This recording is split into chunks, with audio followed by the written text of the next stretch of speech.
निकलने का, बाहर जाने का रास्ता ढूंढती है, लेकिन उसे कोई भी रास्ता नहीं मिलता। तभी वो देखती है कि टेबल पर एक ग्रीन कलर का पदार्थ रखा हुआ है जिसमें एक स्पून भी होता है। वो समझ जाती है कि ये खाने की कोई चीज है। एलन उसे खा लेती है क्योंकि उसे भूख लगी होती है। जिसके बाद एक बार फिर से वो उस आवाज से सवाल पूछती है कि तुमने मेरे साथ क्या किया है, मैं कहाँ पर हूँ? लेकिन उसके सवाल का कोई भी जवाब नहीं मिलता। एलन थक हार कर वहीं पर सो जाती है और एक बार फिर से उसे समंदर के किनारे का सपना आता है जहाँ पर वो अपनी बेटी को देखती है। लेकिन इस बार वो अपनी बेटी के पास नहीं जा पाती। उसकी नींद खुल जाती है। नींद खुलने के बाद वो देखती है कि वो चेयर पर बैठी हुई है और अब एक बार फिर से रोबोटिक आवाज उसे कहती है कि टेबल के ऊपर जो पेंसिल रखी हुई है तुम्हें उसे हिलाना होगा, नहीं तो हम तुम्हारी बेटी को मार देंगे। यहाँ पर एलन पूरी तरह से इरिटेट हो चुकी है। वो उस आवाज से कहती है कि अगर तुम्हारे पास मेरी बेटी है तो तुम्हें इसका सबूत मुझे देना होगा। जिसके बाद उसे उसकी बेटी की आवाज सुनाई जाती है और एक बार फिर से कमरे में रेड लाइट जल जाती है। टाइमर शुरू हो जाता है और उसे जल्द से जल्द पेंसिल को हटाना होगा। लेकिन इस बार पेंसिल को हटाना बहुत मुश्किल है क्योंकि उसके सामने एक ग्लास की दीवार है। वो उसे तोड़ने की कोशिश करती है लेकिन वो बहुत मजबूत होती है। टाइम खत्म होने वाला होता है, इसीलिए वो उस पेंसिल को चीख कर कहती है कि अपनी जगह से हट जाओ। और ऐसा ही होता है, पेंसिल टेबल से नीचे गिर जाती है। जिसके बाद एक बार फिर से कमरे में सब कुछ पूरी तरह से नॉर्मल हो जाता है और अगले पल वो बेहोश हो जाती है। जिसके बाद एक बार फिर से वो समंदर के किनारे जाती है जहाँ पर वो अपनी बेटी को देखती है जो रेत में खेल रही होती है। और तभी उसके पीछे से आवाज आती है।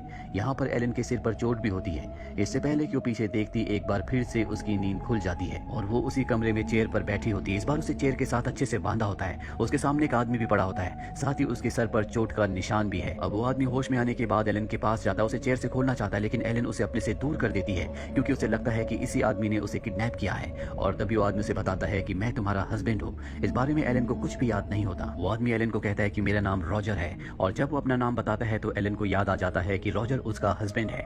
एक बार फिर से वही आवाज आती है जो एलन से कहती है कि तुम्हें पेंसिल को एक बार फिर से टेबल से नीचे गिराना होगा। रॉजर पेंसिल के पास जाता है और जब वो पेंसिल को उठाता है तो कमरे की लाइट्स ब्लू हो जाती है और आवाज कहती है कि ये काम सिर्फ और सिर्फ एलन कर सकती है। लेकिन एलन चेयर के साथ अच्छे से बंधी हुई है, इसीलिए वो पेंसिल तक नहीं पहुंच सकती। अब एलन और रॉजर के बीच में आर्ग्यूमेंट्स होना शुरू हो जाते हैं और इन्हीं आर्ग्यूमेंट्स के दौरान एलन जोर से चिल्लाती है और उसकी चीख की आवाज से पेंसिल के दो टुकड़े हो जाते हैं। वो अपनी जगह से गिर जाती है। ये देखकर ही दोनों के दोनों हैरान होते हैं और जैसे वो टास्क पूरा करती है हमेशा की तरह एक बार फिर से वो बेहोश हो जाती है। और इस बार वो अपने सपनों में अपनी बेटी के साथ अपने हस्बैंड रॉजर को भी देखती है जो गुस्से से उसी को देख रहा होता है। इसके बाद जब वो होश में आती है तो वापस उसी कमरे में होती है जहाँ पर रॉजर भी उसके साथ है। रॉजर उससे कहता है कि मुझे लगता है कि तुम्हारे अंदर कोई खास शक्ति है। जब भी हम दोनों आपस में घर में लड़ते थे तो तुम्हारे चीखने चिल्लाने की आवाजों से घर की चीजें टूट जाया करती थी। उसे इस बारे में कुछ भी याद नहीं होता। इसके बाद एलन वहीं जमीन पर लेट जाती है। रॉजर उसके लिए अजीब सा वो हरे रंग का खाना लाता है जिसे देखकर उसे गुस्सा आता है। वो चिल्लाती है। रॉजर के हाथ से प्लेट नीचे गिर जाती है। इसके बाद वो एक बार फिर से सो जाती है जहाँ वो अपने सपनों में अपनी बेटी को देखती है। उसकी बेटी उससे पूछती है कि आप बार बार कहाँ चली जाती हो। वो कहती है कि अब मैं तुम्हें छोड़कर कभी कहीं नहीं जाऊंगी और अगले पल उसकी बेटी वहां से गायब हो जाती है। इसके बाद एक बार फिर से एलन होश में आ जाती है जहाँ पर उसे कमरे में चेयर के साथ जंजीरों से बांधा हुआ होता है। रॉजर देखता है कि उसके सिर पर एक खास निशान है जिसका मतलब ये है कि उसके सिर के अंदर कुछ डाला हुआ है। और अब एक बार फिर से इन्हें वही रोबोटिक आवाज आती है जो इस बार एलन को एक दूसरा टास्क देती है। टेबल के ऊपर एक बॉल होती है जिसे उसे एक बाल्टी के अंदर डालना है, लेकिन टेबल को भी नीचे से पूरी तरह से फिक्स किया गया है और एलन को भी कुर्सी से बांधा गया, इसीलिए वो अपने आप को मूव नहीं कर सकती, ना ही टेबल को उसके पास लाया जा सकता है। इसीलिए उसका हस्बैंड रॉजर कहता है कि तुम्हारे अंदर शक्तियां हैं, तुम्हें उन शक्तियों का इस्तेमाल करना होगा। उन शक्तियों से तुम टेबल को अपने पास ला सकती हो। एलन आंखें बंद करके पूरा ध्यान लगाती है जिसके बाद टेबल उसकी तरफ आना शुरू हो जाती है। रॉजर भी उसकी मदद करता है और बॉल जो कि टेबल के ऊपर होती है बाल्टी के अंदर चली जाती है। इन दोनों ने टास्क को पूरा कर लिया है, पर हर बार वो टास्क को पूरा करने के बाद बेहोश हो जाया करती थी, पर इस बार वो बेहोश नहीं होती। और साथ ही एलन को ये भी याद आ जाता है कि वो समंदर के किनारे अपनी बेटी का बर्थडे मनाने के लिए अपने हस्बैंड के साथ गई थी। यहाँ पर इसके बाद इन्हें कई सारे टास्क दिए जाते हैं जिसमें से एक टास्क होता है जिसमें इन्हें रेत के किले बनाने थे और ये एक एक करके सभी टास्क को पूरा करते हैं। टास्क को पूरा करने के साथ साथ एलन के कानों से खून भी निकलना शुरू हो जाता है। यहाँ पर ये दोनों अजीब सा खाना खाकर जिंदा रहते हैं जो कि हरे रंग का है। इन्हें यहाँ पर कई दिन हो जाते हैं और एक दिन एलन को टास्क दिया जाता है कि उसे गन को असेंबल करना होगा, पर वो चाहकर भी उसे अपनी शक्तियों से असेंबल नहीं कर पा रही होती। इस बात से रॉजर को गुस्सा आता और इन दोनों के बीच में आर्गुमेंट शुरू हो जाते हैं और गुस्से में एलन अपनी शक्तियों से गन को असेंबल करके रॉजर की तरफ गोली चला देती है, पर इससे पहले कि रॉजर को गोली लगती, गोली हवा में रुक जाती है। जिसके बाद एलन एक बार फिर से बेहोश हो जाती है।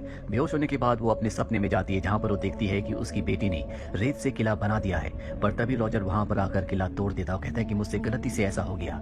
इसके बाद एलन एक बार फिर से होश में आती है। यहाँ पर वो रॉजर से पूछती है कि मैं अपने पास्ट में क्या थी। रॉजर बताता है कि तुम एक टीचर थी और मैं एक सिंगर। अब एक बार फिर से वो सो जाती है। सोने के बाद वो अपने सपने में जाती है। सपने में वो रेत में देखती है जहाँ पर उसे रॉजर की अंगूठी और अपनी बेटी की सैंडल मिलती है। जिसके बाद वो नींद से जाग जाती है और देखती है कि उसके सामने रॉजर एक गिलास के बॉक्स के अंदर बंद है, ऊपर से रेत गिर रही है और उसका टास्क है कि वो रॉजर को बचाए। लेकिन वो चाहकर भी रॉजर पर अपनी शक्तियों पर कॉन्सेंट्रेट नहीं कर पाती और धीरे धीरे रॉजर रेत के नीचे दफन हो जाता है, जिससे उसे बहुत गुस्सा आता है। जोर जोर से चिल्लाना शुरू कर देती है और उसकी तेज आवाज से कमरे का वो स्पीकर जो इन्हें कमांड दिया करता था, टास्क दिया करता था, वो टूट जाता है और स्पीकर के टूटते ही कमरे का दरवाजा खुलता है, जिससे 3 सोल्जर्स अंदर आते हैं जिनके पास गन होती है। पर एलन अपनी शक्तियों से उन तीनों पर हमला करके उस कमरे से बाहर निकल जाती है। बाहर लिखा होता है टेस्ट 298 इन प्रोग्रेस, यानी कि वो 297 टास्क को पूरा कर चुकी है और ये 298 टास्क है। अब यहाँ पर बहुत सारे सोल्जर्स आ जाते हैं, लेकिन वो अपनी शक्तियों से, जिन पर अब उसे पूरी तरह से कंट्रोल है, उन सब पर हमला करके उन्हें मार देती है।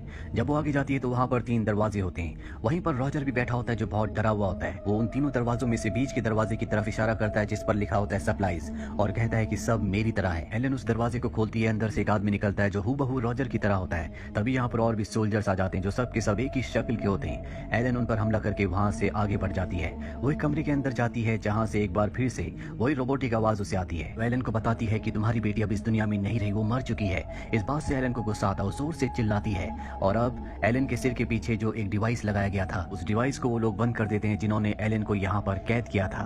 दरअसल उस डिवाइस से वो एलन की यादों को मिटाते थे और अब जबकि डिवाइस बंद कर दिया गया है तो उसे अपनी सारी यादें मिल जाती है, जिसमें उसे याद आता है कि जब वो अपनी बेटी का बर्थडे मनाने के लिए अपने हस्बैंड के साथ बीच पर गई थी तो उसका और रॉजर का आपस में झगड़ा हो गया था, जिसके बाद वो गुस्से से जोर से चिल्लाई थी और उसके चिल्लाने की वजह से रॉजर और उसकी बेटी की मृत्यु हो गई थी और ये गिल्ट उसके अंदर अब भी होता है। अब यहाँ पर ऊपर से एक बार फिर से रोबोटिक आवाज आती है। एलन से कहती है कि तुम्हारे अंदर जन्म से ही बहुत सारी नेचुरल पावर शक्तियां थी और उन्हीं शक्तियों को टेस्ट हम करना चाहते थे, इसीलिए हमने तुम्हें अलग अलग टास्क दिए। तुम्हारे सामने एक कमरा है, अगर तुम उस कमरे के अंदर जाओगी तो तुम अपनी पुरानी सारी यादों को दोबारा से खो दोगी। तो तुम्हारे मेंटल पीस के लिए अच्छा होगा, तुम्हें कमरे में जाना चाहिए। लेकिन एलन साफ साफ मना कर देती है। वो कहती है कि मैं अपनी बेटी और अपनी पति की यादों में रहना चाहती हूँ। इसके बाद एक बार फिर से एलन की आंख उसी कमरे में खुलती है। उसके सामने टेबल पर पेंसिल होती है और ये पहला टास्क होता है जो पहले भी कर चुकी है।